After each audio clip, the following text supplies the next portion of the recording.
The MDX is Acura's 3-row mid-size luxury crossover SUV. This 2022 is the 4th generation of the MDX, with the 1st generation launching way back in 2000. And the MDX is accredited for being the US's best-selling mid-size luxury 3-row crossover SUV. And this 4th generation of the MDX is on an all-new platform, has an all-new design, has higher standards of luxury and tech, more performance, and is Acura's new flagship vehicle.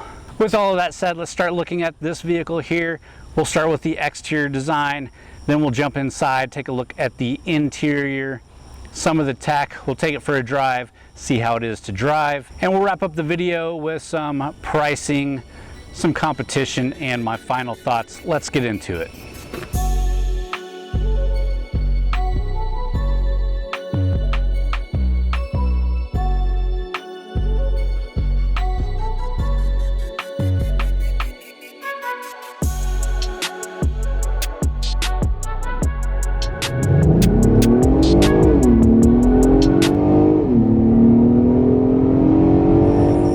So first off, this is a much more highly designed vehicle. It looks similar in family to the previous generation, but so much more has gone into the styling of the exterior and interior. And it's not just more style, but it is a larger platform all around, coming in with a 2.8-inch longer wheelbase and 1.4-inch wider track. And this all-new platform is based on a light truck platform, but targets the driving dynamics of a sports sedan. Up front is the sculpted grille and hood. Like I said, much more style in this hood and grille than the previous generation. For the first time, the 2022 MDX applies an active shutter grille. In certain conditions, shutters in the lower grille close to divert air around the vehicle, thereby reducing aerodynamic drag. When the demand for cooling increases, these shutters will reopen. We have the new 4-element Jewel Eye LED headlamps with embedded chicane LED daytime running lights. And again, these are more squinty and more stylized lights than you would get on the previous generation, and definitely make this vehicle stand out as the flagship of the lineup. And of course, we do have the LED fog lights here in this trim. Moving along to the side of the vehicle, we do have 20-inch premium silver wheels. That looks really good with this vehicle, along with all the other chrome silver bits. We do have a more pronounced shoulder line in this vehicle, as well as a more sculpted lower portion of the doors and a more bulgy rear fender, giving this some sporty looking hips. We also do have power folding side mirrors that are body colored. They also have the turn signals integrated into the side of them, and they are heated side mirrors. And those power folding mirrors are definitely a luxury feature that I enjoy and wish pretty much every vehicle would do, especially larger and wider SUVs. And another quick glance at the full length of this vehicle. Again, it is a longer and wider vehicle, but it also has 7.3 inches of ground clearance, which is respectable for a crossover SUV. You're not going to be doing off-roading in this, but if you need to do a little bit of something, you should be pretty good here. And finally, around the back, we have the wide set LED taillights with the chicane design set in the light blades. We do have dual exhaust, and these aren't just bumper cutouts here. It is the exhaust tips. You can also see the MDX badge on the right hand side with the SH all-wheel drive badge underneath that. We'll get more into the all-wheel drive later as we drive the vehicle, but all in all, it is a nice design, well-rounded, very sculpted. And while I prefer the boxy, rugged style SUV, these sporty, sleek SUVs definitely look appealing as well. I like the RDX. I liked the design of the previous MDX, and this just takes it up another notch. It looks really good. With that, let's pop open this hatch and take a look at some of the cargo volume and features you get back here. And you do have a few options of popping this rear hatch. It is an auto pop, so you can pop it with the key fob, Obviously, this has got a button on the key fob that will pop it. There's a button back here, but you can also do a swipe of the foot.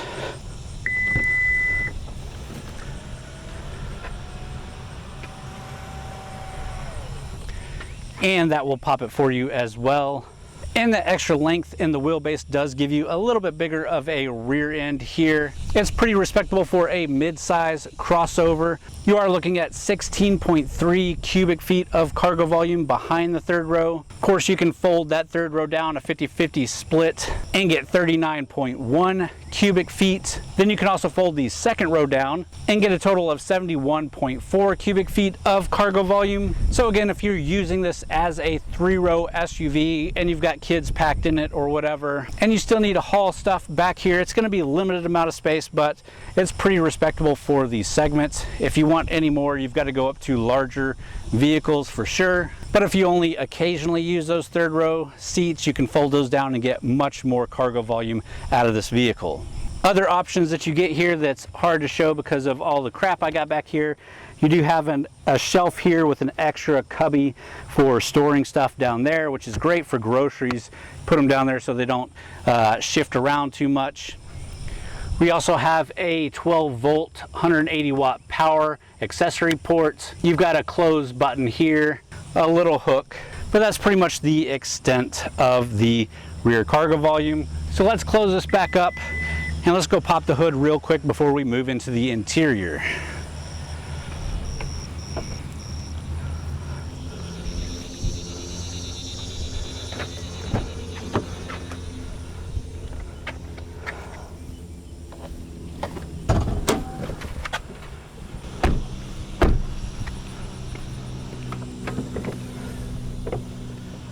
Okay, so you do only get one engine option no matter what trim level you get with the MDX, and that is the standard 3.5 liter iTech 24 valve 6-cylinder engine with 290 peak horsepower and 267 peak foot-pounds of torque. And for the first time, it's matched up to a new to the MDX sequential sport shift 10-speed automatic transmission with racing inspired shift paddles inside. The previous gen had a 9-speed transmission. This 10-speed is supposed to be more efficient and sporty.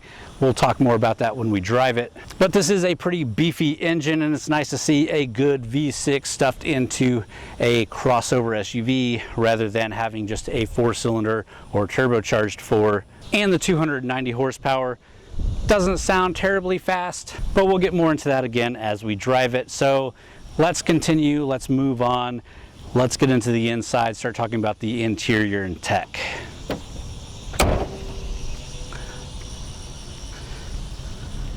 All right, guys, so let's start off by jumping in the third row. So we got to move this second row seating out of the way. And the way you do that is by a simple button press here. Push that, it collapses down on itself and pushes forward. You can push it forward more. There's another similar button right there for when you're in the back. So let's climb in these back seats.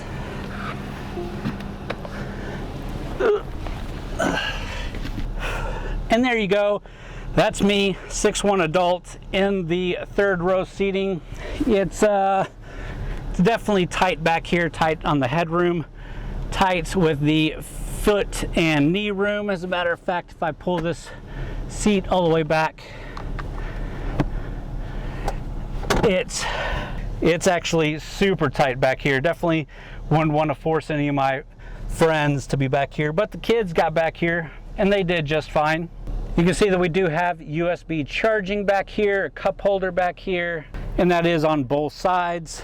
And of course that all-important button to get out of here. Ugh.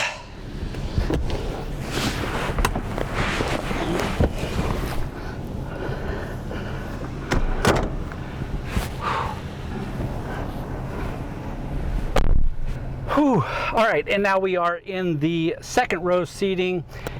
This is a little bit better. We do have adjustable front and back with this seat, so that gives me plenty of knee room here, plenty of room for my feet. I can sit up straight, and I've got just enough headroom as well. You can see that we do have this full panoramic sunroof, which will open up a bit later. But if you're sitting more towards the middle, that gives you a little bit more clearance for sure.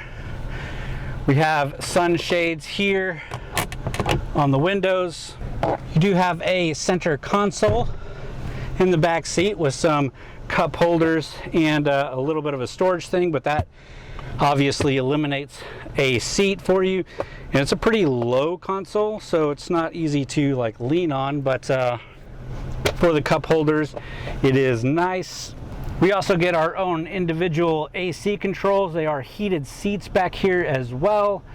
We also have 2 USB charging ports, as well as a home plug, 115 volt, 150 watt plug, and a 12 volt, 180 watt accessory power.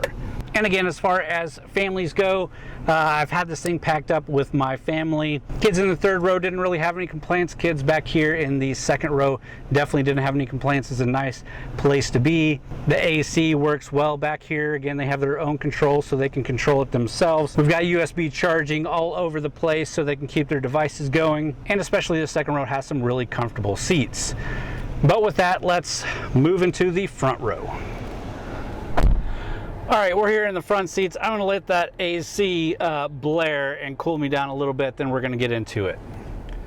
All right, guys, and it's no mistaking that Acura has been doing really well with their interiors, and that's been for a while now. This is no exception. It's one of the best Acura interiors that I've been in, and I think that's saying something. You do have really nice materials like open pore wood, brushed aluminum, and soft touched Milano leather throughout. So let's take a look around. All right, and you can see some of that open pore real wood here, and it is nice and it does feel really nice. You've got the brushed aluminum here over the ELS Studio speaker grill. We've got our nice leather with nice stitching here in the doors. Up on the dash we have black leather with black stitching. We have more of that open pore wood.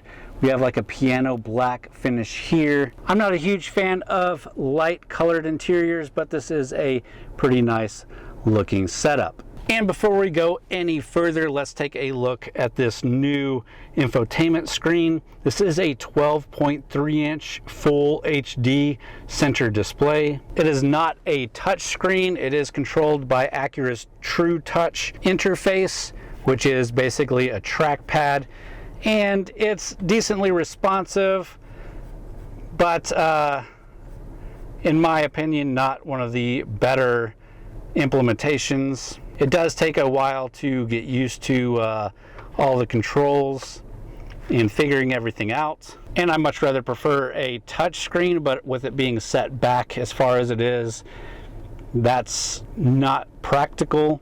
So you have to have the touchpad interface or something. And touchpad is a little bit better than just a dial, although a physical dial might have suited this more. That being said, this is a huge improvement over the previous generation that had the dual screen setup. Really didn't like that at all. The screens weren't that great quality, and splitting up functionality just always seemed clunky. This one large wide screen is a much better implementation, and I definitely approve. Moving further down here, we have all your AC controls, and there are a lot of them. They're all physical buttons. There's no AC controls in the screen. Everything is down here as a physical button, which I do appreciate, including a button for the rear seat settings, which will toggle you right here, and you can change those rear settings from right up here at the front. It's easy to do and easy to figure out, which I again appreciate. We do have heated and cooled seats, and those do have an auto mode, so it will adjust your heated or cooled seat based on the temperature of the AC. A little bit further down, we do have your auto start stop off toggle, your brake hold switch. Over on this side is a charging port. So you do have USB Type-C charging as well as USB Type-A charging, and it pops up and can pop back down. I'm still not sure if I'm a fan of this or not, basically it was down the whole time for me, because once you have your phone charging to play Apple CarPlay and stuff in the console, which I'll show you in just a second, these are kind of not needed as much. It is good for the passenger to have access to, but it just seems kind of a clunky implementation there. Right here in the center is your dynamic mode select, which is a dial they say is inspired by the NSX. And we'll get more into those modes as we drive it, but below that is your electronic shifter. And of course this is push down for park, pull back for reverse, push down for neutral, push in for drive. And that is moved from the previous generation. The previous one had all of that right here where you would think a shifter would go, but now it is moved towards the center, which I actually like because it frees up the center for this dial here, but it also frees it up for this little wrist rest to interface with that dial. And I really like this because all these vehicles with these electronic shifters, it's a little bit more difficult to find a place to rest your arm or rest your hand as you're driving, but this kind of gives you the feeling of a traditional shifter and having your hand rested on that like you would driving a traditional gear shifting car. It's just kind of a nice pad. I do like that. Back below that is a wireless charging pad, so you can throw your phone on there and it will wirelessly charge. It's not super sticky right here, so your phone can slide around in this, and as it does slide around you can see that it loses its charge because it has to be in kind of the perfect spot to start charging the phone. Having something implemented with magnets or something like that I think would be a great option, so it'll just stick your phone in there, or have it just more sticky in general. But even if you're not using the wireless capabilities, it's a good place to set your phone and kind of have it out of the way. We do have two cup holders over here, and in the console you have a dual console that the top portion is pretty small and the bottom portion is a good size.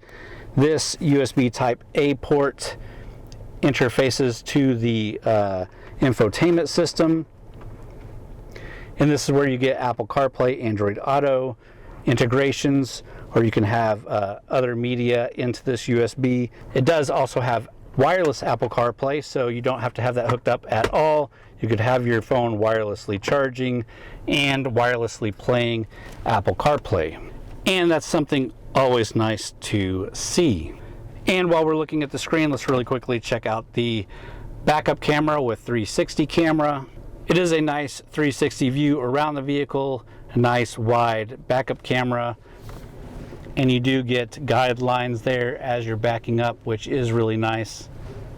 The next thing we'll touch on is the steering wheel. You do have paddle shifters here behind the steering wheel. Nothing too impressive there.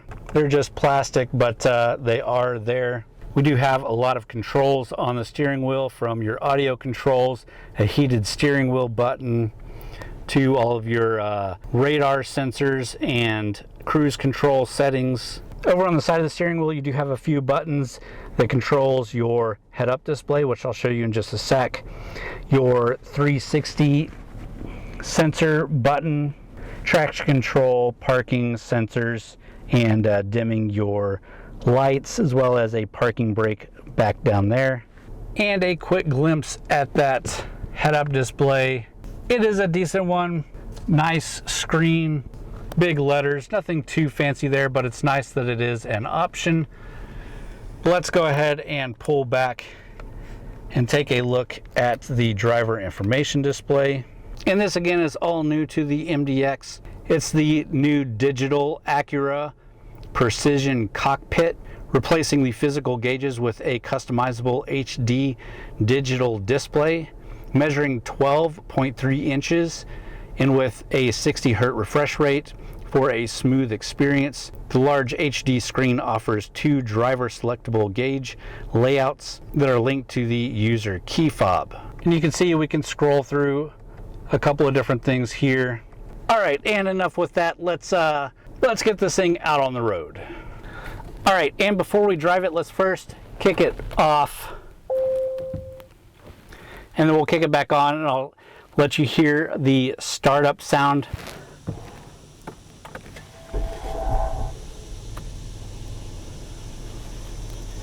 Not bad there, not bad at all. Kind of a nice ambiance going into it.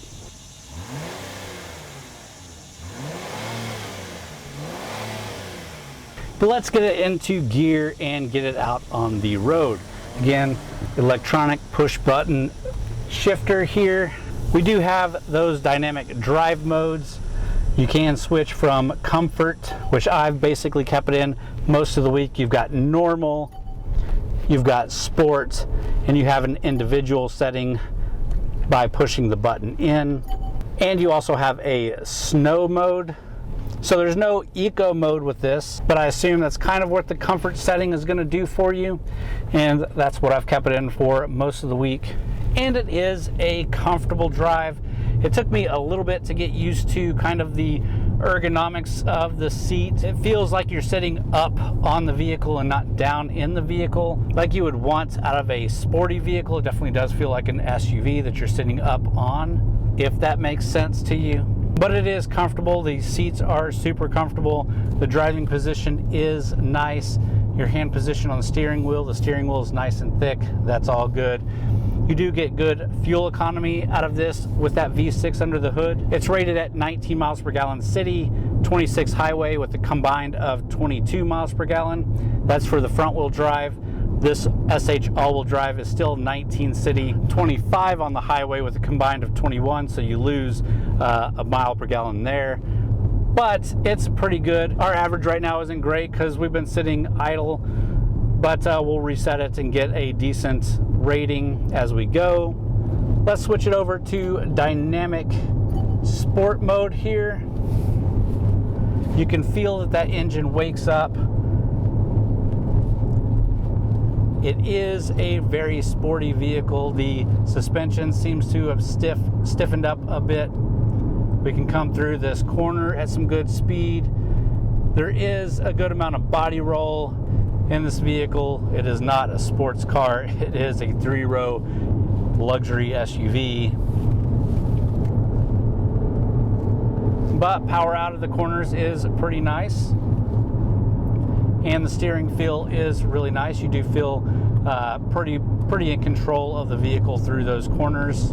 Acceleration is good. We'll do a 0 to 60 test here in just a second, but stopping is also good. So push hard on those brakes, and it does slow down really quickly coming into this next corner, and we'll power out.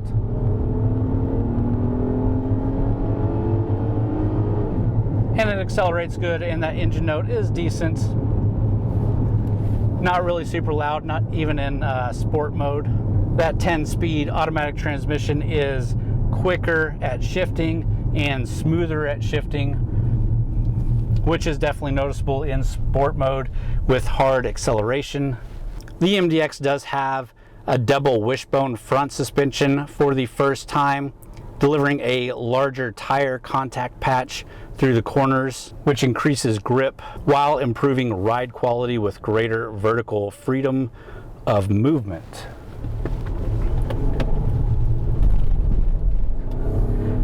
And all that to say that it grips and goes. And that's the front suspension. The rear suspension is new multi-link suspension, which also helps with the stability of this vehicle and works well with that super handling all-wheel drive, which is an all-wheel drive system meant for handling. It reduces slip, it puts power to where it needs to go. This isn't your off-road all-wheel drive. This is your on-road, take a corner in the rain type of all-wheel drive, which is just as fun. Let's accelerate onto the highway here, coming up this ramp from 12 miles an hour.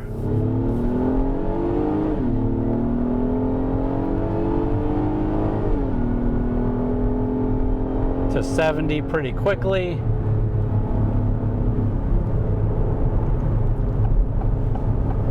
Now this does have some new safety tech as well. You do have radar guided cruise control.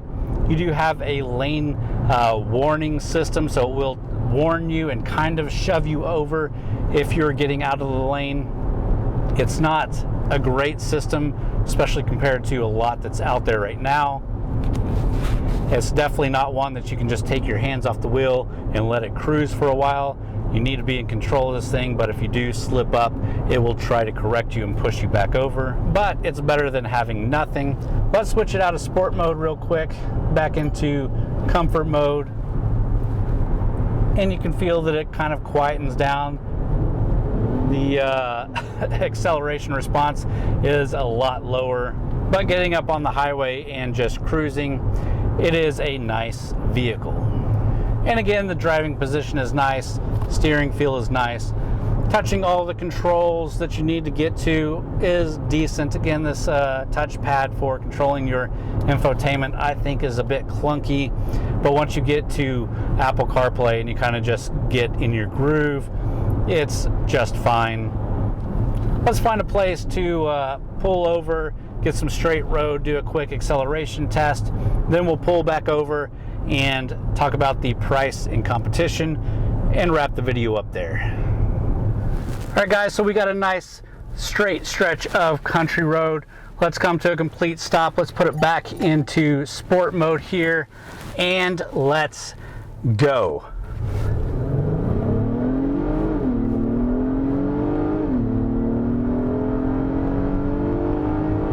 That's 60, and that's pretty good. Naturally aspirated V6, 290 horsepower. Not bad at all. All right guys, so let's talk about the trims and the price for each trim. You have the base MDX that starts at $47,200, which is a decent price. You have the technology package on top of that is $51,900. The A spec, which is their more sporty tuned vehicle, is $57,400. This one that we're sitting in is the advanced trim, which is the top level trim, and it has a base price of $60,950. This one, the way that it's spec'd out, is just over $62,000, so not too much extra in here. And again, I think that's a pretty good price for everything that you get here. But I can't quite leave the trims yet because they are coming out with a Type S trim. They haven't really announced exactly when this is coming out, but you can sign up for information on their website already for it. It is a thing that's coming out. And the MDX is the first SUV to join the heritage of the Type S high performance vehicles with a turbocharged V6 engine that produces an estimated 355 horsepower and 354 foot-pounds of torque with the super handling all-wheel drive and larger Brembo brakes and 21-inch wheels and yada yada yada. So if you're super into that sporty look and feel, that might be one worth waiting for if you want to pony up the money for it. Now, in comparison to other vehicles, it really depends on exactly what you want out of this vehicle. If you're looking at three-row vehicles with a luxury touch, you could be looking at the Audi Q7, which is obviously a little bit more expensive than this vehicle. You could be looking at the Volvo XC90, the new Cadillac XT6, which is a really nice vehicle, the Genesis GV80, which I haven't driven, but it looks like a really nice vehicle and I've seen a lot of positive reviews of it. You could also go a little bit down in category and look at something like the Hyundai Palisade or Kia Telluride if you're looking for a big three-row SUV, if that's what you're looking for. But if you're looking for more sporty, you could also look at something like the BMW X5 or even the X6, but you're losing that third row option. And of course, it is a very saturated market, so if you're looking just at three-row SUVs, there's a bunch out there. Having that extra luxury touch is what's going to kind of separate this from a lot of that pack, but there are a ton of options. With that, let's jump back out. I'll give you my final thoughts on this vehicle, and we'll wrap the video up there. All right, so let me give you some of my final thoughts here, and we'll wrap the video up. The MDX is a great mid-size luxury crossover three-row vehicle in my mind. It really kind of depends on what you're buying a crossover SUV for. If you're buying this for the family, there are some better options out there for the price that gives you some of the same or better tech, much more interior volume for the family, and a more all-around family-focused ergonomic setup. If you're buying it as a sporty crossover, there's obviously better options out there for that don't have the 3-row. So if you don't need that 3-row, there are definitely better sporty options than this. But if you want something that's sporty looking, sporty driving, has some nice tech, has a 3rd row, this is a decent option. Of course, that Durango is a good option as well. Again, it just depends on exactly what you're looking for and the type of style that you have. I'm a big fan of Acura in general. I've always liked their more tech focused, more Japanese styling. This isn't my favorite Acura that I've ever driven, but it's definitely not the worst either. So if you're into it, I definitely would recommend it. Just consider exactly what you're looking for and cross shop some of the competition based on the type of vehicle that you're actually looking for. With that, I hope you did enjoy this video. Thank you for watching. If you did enjoy, hit that thumbs up button. Leave me a comment down below. Let me know what you think about the MDX. Let me know what you think about the competition. Be sure to go and check out TXGARAGE.com for more written articles. We got a lot of written reviews there, news coverage, event coverage, and a lot of other cool stuff. So be sure to check that out. You can sign up for the newsletter. It's sent out weekly, and I give a little bit of exclusive content there if you're interested. But with that, guys, I'm done. Thanks for watching.